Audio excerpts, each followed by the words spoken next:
Across the vast darkness of the galaxy, ancient machines awaken with a sound like distant thunder, and fragments of forgotten wars flicker through the void. Maps of dead star systems pulse with cryptic light, Necron glyphs crawl across broken monoliths, and deep within a hidden forge, the silhouette of Belisarius Cawl hunches over a device older than the Imperium itself. Echoes from the war in heaven bleed into the present, voices of gods long dead, weapons that once reshaped reality, and shadows that still remember the first slaughter in the universe. As the camera sweeps past the burning front lines of the Imperium, we see Guilliman standing alone, staring at the fractured empire he struggles to hold together. Hope is fading, worlds are falling, and the age of darkness tightens its grip with every passing hour. Over it all, a mechanical laugh rumbles through the warp, Vashtorr watching, waiting, hungry for secrets meant never to be found. And in a single haunting whisper, the truth settles: to save the future, Cawl must uncover the oldest war in existence. The story begins in an age where survival itself is a miracle. The Imperium is collapsing under endless threats, its borders bleeding, its faith trembling. In the middle of this dying era stands Belisarius Cawl, a creature of wires, memory shards, and madness, a being who has lived through 10,000 years of war and forbidden science. Some call him genius, others heretic, and a few dare to call him the Imperium's last chance. His plan, centuries in motion, stretches far beyond the Primaris project. It reaches into the deepest archives, the most forbidden vaults, and the forgotten scars left by the war in heaven. Cawl believes that the key to saving humanity lies not in the future, but in a war fought millions of years before mankind existed. As Guilliman wrestles with an empire on the brink of collapse, he turns to Cawl, because every invention, every breakthrough, every secret unearthed offers a spark of hope. And in a galaxy where hope is the rarest resource, even the faintest spark can change everything. Deep inside the labyrinthine depths of Mars, beneath layers of iron vaults and radiation-soaked corridors, Belisarius Cawl moves like a wandering storm of machinery. His segmented limbs click and hum, servoskulls drift around him like silent familiars, and thousands of recorded voices echo across his internal memory shrines.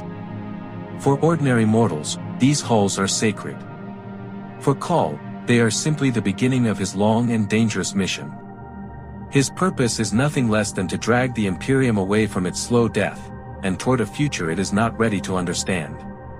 Cawl has worked for millennia in secret. Even during the Great Crusade, even beneath the Emperor's shadow, he kept hidden laboratories scattered across dead moons, buried beneath dust storms, or embedded within derelict void ships. While others fought battles, Cawl collected data. While others worshipped dogma, he carved open forbidden machines and grafted their secrets into his own shifting consciousness. From these experiments, he shaped the earliest foundations of what he now calls his grand design, a blueprint spanning thousands of years, held together with fragments of alien technology, forbidden logic, and insight stolen from the darkest corners of the Mechanicus. The Primaris Marines, as incredible as they are, were only a single phase, one piece of a much larger puzzle. Cawl never intended them to be the final answer. They were a test, proof that the Imperium could be altered through science, not through prayer. But behind every triumph is a secret he dares not share, not even with Guilliman. In fractured memory vaults, he safeguards schematics for weapons capable of destabilizing star systems, technologies capable of bypassing the warp entirely, and artifacts so ancient the Emperor himself forbade their study. Cawl's mission is more than innovation. It is resurrection. He believes humanity cannot survive unless it evolves, unless it rediscovers knowledge lost during the age of strife and buried beneath Mechanicus superstition.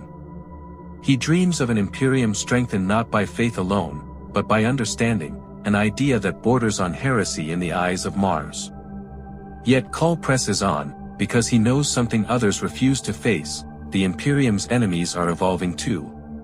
Tyranids, Necrons, demons, each rising, each adapting. If humanity does not change, it will be erased. And so Cawl continues, forging ahead toward a future shaped by his own secret hand. To understand the scale of Cawl's discoveries, one must travel far beyond the Imperium's recorded history, back to a time when the galaxy was young, raw, and filled with beings whose power defies imagination. Long before humanity learned fire, before the Emperor walked Terra, the stars burned under the shadow of the war in heaven. This was no mere conflict. It was the first apocalypse, a war between godlike powers whose battles reshaped the fabric of reality. The Necronter, frail and bitter beneath dying suns, waged a hopeless struggle against the immortal Old Ones. Desperate, they turned to star-eating entities, the Tan. These cosmic beings, living shards of stellar energy, were worshipped as gods. With their guidance, the Necronter shed their flesh and became Necrons, soulless metal legions built for eternal war. What followed was a cataclysm so immense that entire star clusters burned away. The Tan forged weapons that could tear open dimensions, devour life, and fracture time itself. The Old Ones countered with their own impossibilities, psychic storms, warp manipulations, and species designed as living weapons.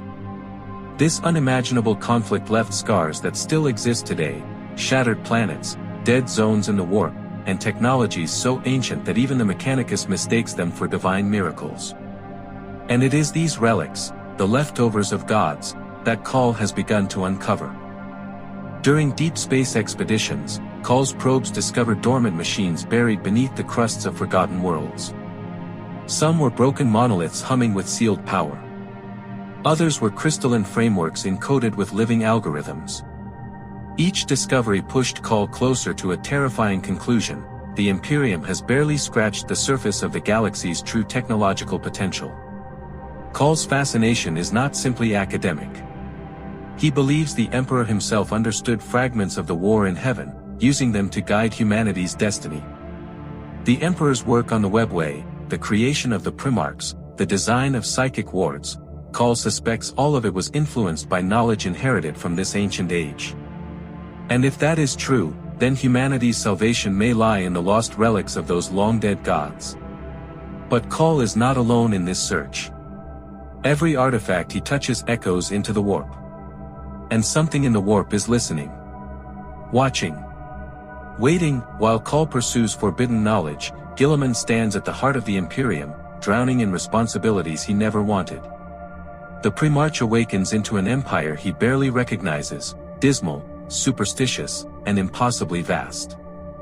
Billions pray instead of act, institutions cling to tradition instead of change, and entire star systems burn while bureaucrats argue over meaningless doctrine. Guilliman sees the truth clearly: the Imperium is dying, and he is trying to hold back an ocean with his bare hands. In private chambers, he pores over reports of worlds consumed by tyrannids, overrun by orcs, or corrupted by chaos. He studies star maps where entire sectors simply go dark. For every victory, 10 defeats follow. Every day feels like another step toward extinction. It is in this suffocating reality that Guilliman turns increasingly to Cawl. Their relationship is complex, partnership mixed with distrust. Guilliman respects Cawl's brilliance, but he senses the shadows beneath it. There are too many secrets, too many hidden motives, too many inventions Cawl refuses to explain. Still, Guilliman has no choice. The Imperium needs weapons, soldiers, ships, anything to survive the endless onslaught. So he tolerates Cawl's eccentricities, even his deception, because every breakthrough offers a spark of hope. The Primaris project has saved entire warfronts. New armor patterns and void shields have already turned the tide in multiple campaigns. Cawl is unpredictable, but he delivers results, and Guilliman needs results more than he needs comfort. In rare quiet moments, Guilliman reflects on his father, the Emperor's impossible vision. He wonders if he is failing it. He wonders if the galaxy is simply too fractured, too poisoned, too lost to be saved. But then Cawl reveals another fragment of his secret work, a new discovery, a forgotten technology, a weapon no human has ever seen. And Guilliman feels a faint spark inside him. Not faith, he never had much of that, but possibility. Cawl represents the Imperium's only real chance to change. To adapt. To escape stagnation. Guilliman knows that the path ahead is dangerous, perhaps even heretical, but it is a path nonetheless, and he has run out of alternatives. If humanity must survive, then he must trust the one man who may be as dangerous as the threats they face. Far beyond the material realm, deep within the roiling madness of the warp, a new power stirs. Vashtorr the Arkifane, the demon god of machines and twisted invention, watches Cawl's growing discoveries with insatiable hunger. Unlike other chaos entities, Vashtorr does not crave blood or despair. He desires something far colder: control over all machinery, all technology, all creation. To him, the galaxy is a grand machine waiting to be rebuilt in his image, and Cawl's research is the missing piece of his godlike ambition. Vashtorr is a creature of warped logic and metallic cruelty. His limbs shift like forged nightmares, his voice echoes like corrupted code, and his mind whirls with blueprints of impossible devices powered by mortal suffering. As Cawl uncovers relics from the war in heaven, Vashtorr senses opportunity. Those ancient technologies, designed by gods, fueled by cosmic power, could elevate him above even the Chaos Pantheon. The Arkifane could become the master of all mechanisms across reality. Through cracks in the warp, Vashtorr observes Cawl's every move. His agents, demon engines, corrupted servitors, cults of techno-heretics, have begun stalking the paths Cawl leaves behind. Every planet Cawl explores, Vashtorr corrupts. Every artifact Cawl uncovers, Vashtorr marks. Their conflict is not one of armies or fleets, but of invention itself: creation versus corruption, knowledge versus mutation, salvation versus annihilation. But Vashtorr is not merely reacting, he is preparing. In the darkest corners of the warp, he forges a cathedral of living iron, a monstrous construct designed to channel the power of the ancient relics Cawl seeks. If completed, this creation would allow Vashtorr to merge the material and immaterial realms into a single nightmarish empire. And with each of Cawl's discoveries, the Arkifane learns more, grows stronger. As their destinies draw closer, the galaxy trembles.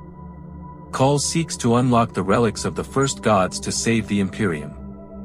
Vashtorr seeks the same relics to enslave all existence. Their collision is inevitable, a clash millions of years in the making. And when the secrets of the war in heaven finally awaken, neither science nor sorcery will be left untouched. Across the burning stars and hollow ruins of the Imperium, the echoes of the past and the warnings of the future collide. Belisarius Cawl stands at the center of a storm that has been building for millions of years, one that began long before mankind took its first breath. Every artifact he uncovers, every secret he unlocks, every forbidden technology he dares to resurrect pushes him closer to a truth the galaxy is not ready to face. The war in heaven was not just history. It is a dormant engine, waiting to roar back to life. And Cawl, whether savior or heretic, is turning the key. Guilliman feels that weight with every passing day. He sees the Imperium's desperation etched into every battlefield, every dying world, every prayer whispered by frightened souls who no longer understand the empire they serve. And yet, in the midst of this hopelessness, Cawl brings him glimpses of a different future, one shaped not by faith alone, but by knowledge. A future where humanity does not merely survive, but evolves. Guilliman clings to that possibility, even as doubt gnaws at him. Because if he does not trust Cawl, then there may be nothing left to trust at all.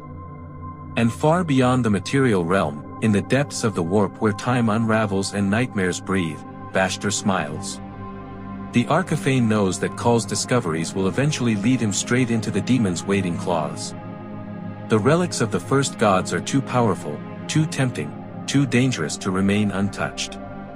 Whether Cawl seeks salvation or rebirth, Vashtorr intends to twist it into damnation. Their paths are no longer separate, they are converging, spiraling toward a confrontation that will reshape the galaxy. As the final moments fade, one truth becomes unmistakable: the Imperium stands at the edge of transformation.